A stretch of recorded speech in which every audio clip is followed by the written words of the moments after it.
in Southeast Georgia and the Lowcountry. This is WJCL 22 Morning News. See us now. Right now on WJCL 22 Morning News, kids could be getting the COVID-19 vaccine in just days. The crucial meeting happening on Capitol Hill in just hours. And what's next?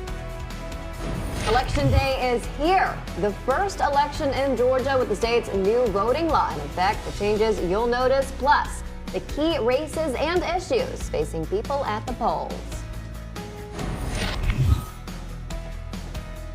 Plus, the Atlanta Braves only need one win to call themselves World Series champions. That game happening tonight. I'm Melissa Hall, and we're live here at the well-known teepee at Coach's Corner with all the game day excitement. And here is a live look from our Skyview 22 camera at the Homewood Suites on the river. A cloudy and cool start to your day.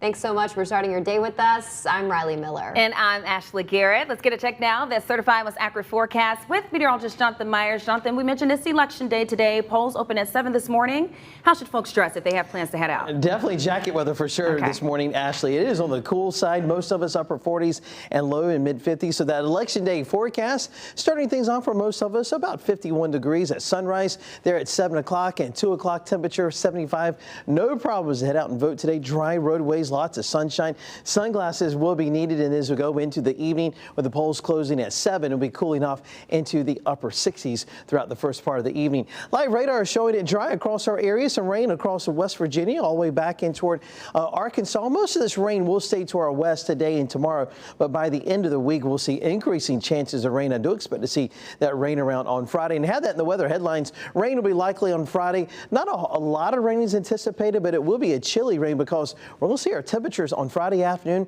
only into the 50s. I'll detail that, and we'll look ahead to the rest of the work week in less than 10 minutes. Thank you. We do have to head outside for a live look at traffic. This is I-95 at the Georgia-South Carolina state line at the Welcome Center, where you can see it's a bit blurry. Okay, it's cleared up right now. No traffic issues to report in this area. Ashley, as you mentioned, today is election day across our area. The first election in Georgia since the state's new controversial voting law went into effect. Well, here's a look now at the biggest changes you can expect to see at polls today. Voters will now use electronic ballot marking devices. People are not allowed to hand out food or water to those who are waiting to vote. There were also several changes to absentee voting. Those had to be verified through ID or the last 4 digits of your social security number. It also limited drop boxes across our area. Georgia Governor Brian Kemp signed the bill into law back in March. There are also a few polling place changes this year. We have a complete list for you on our website. That's WJCL.com. Right now, here's WJCL's Dale Julin with a closer look at the races to follow in Chatham County. All Chatham County voters can have their say on East Blost 4. It's a continuation of a penny sales tax in place since 2006. If passed, it would provide funding for renovating more than 20 schools.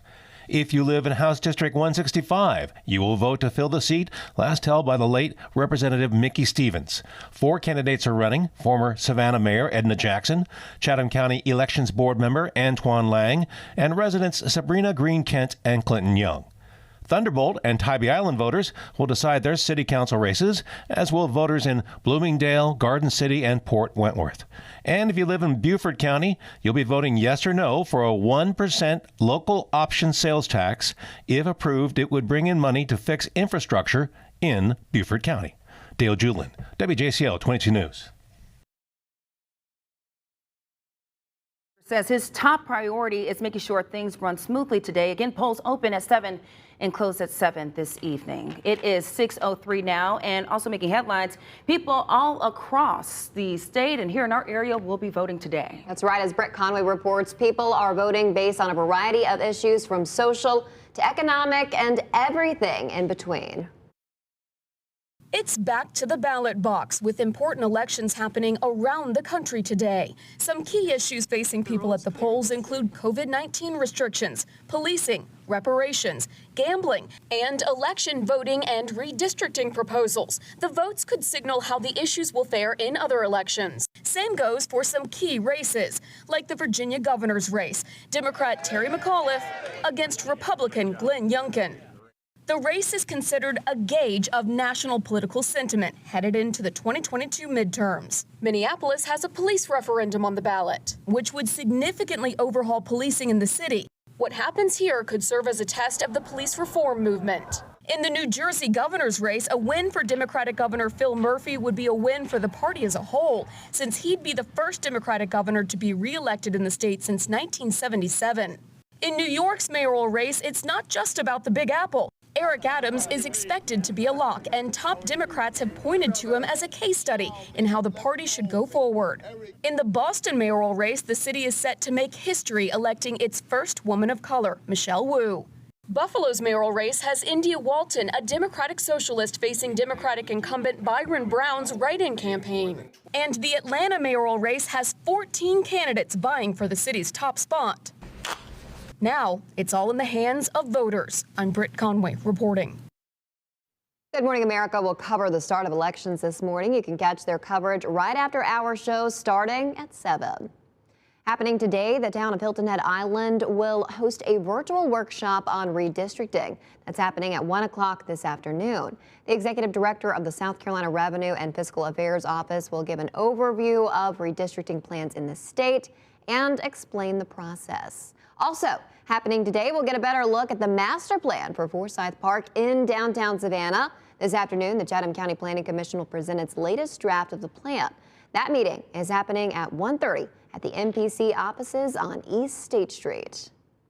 Well, the Atlanta Braves are so close to a World Series championship. They can taste it right now. The Braves lead the series with the Houston Astros 3-2. Now, Game 6 is happening tonight in Houston, but you can still watch the game with fellow Georgia fans. Here's how. The Braves are hosting a watch party inside Truist Park in Atlanta tonight.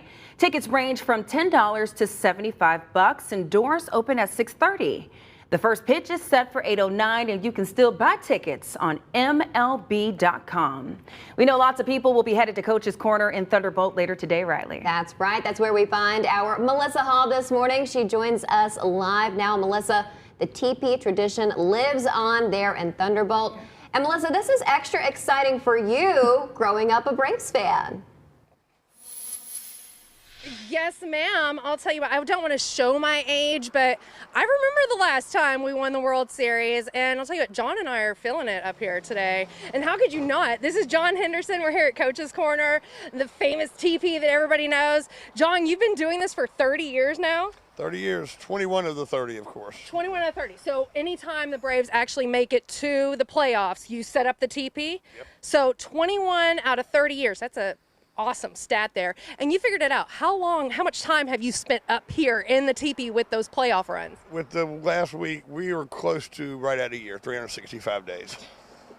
That is amazing. Okay, so you've spent almost an entire year in the last 30 up here celebrating the Braves, and each year this setup gets better and better. Let's tell the folks what you have done up here. We got the teepee, of course. Right. Well, we've expanded it this year. We're about 800 square foot. We got a much larger teepee this year, just bigger, taller, wider, and with an air mattress and memory foam. So it's not too bad. And then we added a jacuzzi. We got a gas grill. We got a microwave. 2 65-inch TVs, a couple of couches. What else do you need? Well, it's true Savannah style. We got some games you can play over there. You got the drums. You, of course, got the bar. It is Savannah. You've literally got everything you could need up here, including the tomahawk over there doing the chop. And we've got folks driving by, honking. Now, people can come up here and tour this for a small donation? Sure. We invite everybody to come up, $10, $15, whatever you want to donate. You want to give us $100, we'll take it. We'll offer you something to drink, of course. That's how Savannah is. And then, show you around, take a couple pictures with the headdress on, and it all goes to a good cause.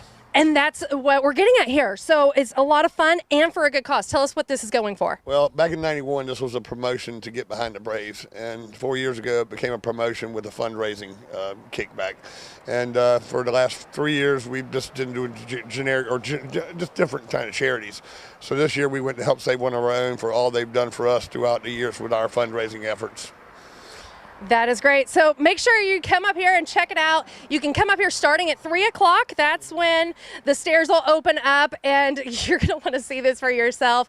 I'm trying really hard not to dip my toes in that hot tub because it feels nice and cool out here, and I have felt that water. Feels fantastic. Live out of Thunderbolt at Coach's Corner, meteorologist Melissa Hall. Okay, Melissa, thank you so much. Now, they mentioned the teepee this year is bigger, taller, wider. They must be expecting an even larger crowd than years past. Yep, very exciting year this year. And Melissa has more self-control than me. I would be in that hot tub already.